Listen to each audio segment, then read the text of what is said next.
আজকের দিনে বাচ্চাদের স্ক্রিন টাইম ম্যানেজ করা সত্যি বলতে অনেক বাবা মায়ের কাছেই একটা বিশাল চ্যালেঞ্জ। মানে স্মার্টফোন, ট্যাবলেট, কম্পিউটার এই সব কিছুর মধ্যে একটা ব্যালেন্স খুঁজে পাওয়াটা বেশ কঠিন, তাই না?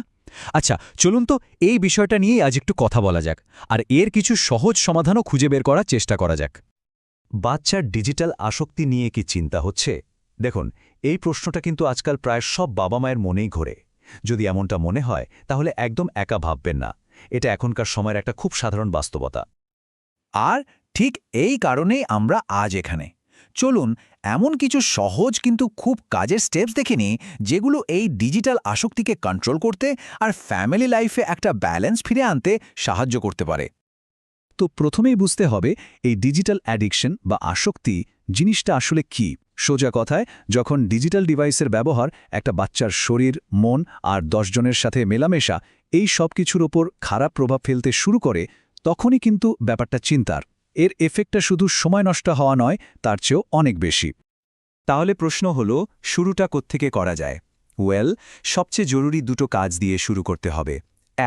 একটা ক্লিয়ার লিমিট সেট করা, আর 2, নিজেরাই একটা ভালো উদাহরণ তৈরি করা। এখানে দেখুন, বয়স অনুযায়ী একটা সাধারণ গাইডলাইন দেওয়া আছে। যেমন ধরুন, 2-3 বছরের বাচ্চার জন্য দিনে বড়জোর 30 মিনিট, আর 6 থেকে 12 বছর বয়সীদের জন্য 1 থেকে 2 ঘন্টা। কিন্তু আসল চ্যালেঞ্জটা কি জানেন? এই নিয়মটা রোজ ফলো করা। সময় শেষ মানে ডিভাইস শেষ। এই ব্যাপারটা কনসিস্টেন্টলি করতে হবে। আর এটাই সম্ভবত সবচেয়ে কঠিন আর সবচেয়ে গুরুত্বপূর্ণ পয়েন্ট। বাচ্চারা কিন্তু শেখে দেখে দেখে। বাবা মা নিজেরাই যদি সারাক্ষণ ফোনে মুখ গুজে থাকেন, তাহলে বাচ্চাদের কাছ থেকে অন্য কিছু আশা করাটা একটু কঠিন হয়ে যায়, তাই না? ফ্যামিলির সবাই মিলে কিছু স্ক্রিন ফ্রি টাইম ঠিক করা যেতে পারে, যেমন খাওয়ার সময় বা বিকেলে। এটা কিন্তু একটা অসাধারণ অভ্যাস তৈরি করে। শুধু না না করলে তো হবে না। স্ক্রিনটা কেড়ে নিলে সেই খালি জায়গাটা তো কিছু একটা দিয়ে ভরাতে হবে, তাই তো? চলুন এখন দেখি কি কি অল্টারনেটিভস হতে পারে আর স্ক্রিন টাইমকে কিভাবে পড়াশোনার কাজে লাগানো যায়। বাচ্চাদের মন স্ক্রিন থেকে সরানোর বেস্ট উপায় হল ওদেরকে মজাদার কোনো কাজে ইনভলভ করা। যেমন ধরুন খেলাধুলা, মাঠে দৌড়াদৌড়ি, কিংবা ঘরে বসে আঁকা, গান করা বা নাচ। বই পড়া তো আছেই, আর পুরো ফ্যামিলি মিলে বোর্ড গেম খেলার মজাই আলাদা। এই অ্যাক্টিভিটিগুলো কিন্তু ওদের শারীরিক আর মানসিক বিকাশের জন্য দারুণ। একটা খুব ইন্টারেস্টিং ব্যাপার আছে কিন্তু, সব স্ক্রিন টাইমই যে খারাপ তা কিন্তু নয়। ভাবুন তো, একদিকে আছে ঘন্টার পর ঘন্টা শুধু ভিডিও দেখা আর গেম খেলা, যেটা হলো প্যাসিভ এন্টারটেইনমেন্ট। আর অন্যদিকে ওই একই সময়টা কাজে লাগানো যেতে পারে কোনো এডুকেশনাল অ্যাপে, যেখানে ও অঙ্ক শিখছে বা সায়েন্স নিয়ে কিছু জানছে। তফাৎটা হলো প্যাসিভ আর অ্যাক্টিভ লার্নিংয়ের মধ্যে। আর হ্যাঁ, অনলাইন সেফটির কথা ভুললে চলবে না। প্যারেন্টাল কন্ট্রোলস কিন্তু এক্ষেত্রে খুব কাজের একটা টুল। এর মাধ্যমে বাচ্চারা কি দেখছে সেটা মনিটর করা যায়, ফিল্টার করা যায়। মানে ওদের বয়সের জন্য যেটা ঠিক, শুধু সেটাই ওরা দেখবে। ওকে, আমরা প্রায় শেষের দিকে। ফাইনালি এই চেঞ্জগুলোকে পার্মানেন্ট করার জন্য দরকার খোলাখুলি আলোচনা আর কিছু ফ্যামিলি রুলস। চলুন দেখি এই কাজটা কিভাবে করা যেতে পারে। দেখুন, হুট করে কোনো নিয়ম চাপিয়ে দিলে কিন্তু কাজ হবে না। বরং ওদের সাথে বসে কথা বলুন, সহজ করে বোঝান যে কেন এই লিমিটগুলো দরকার। ওদের কথাও মন দিয়ে শুনুন।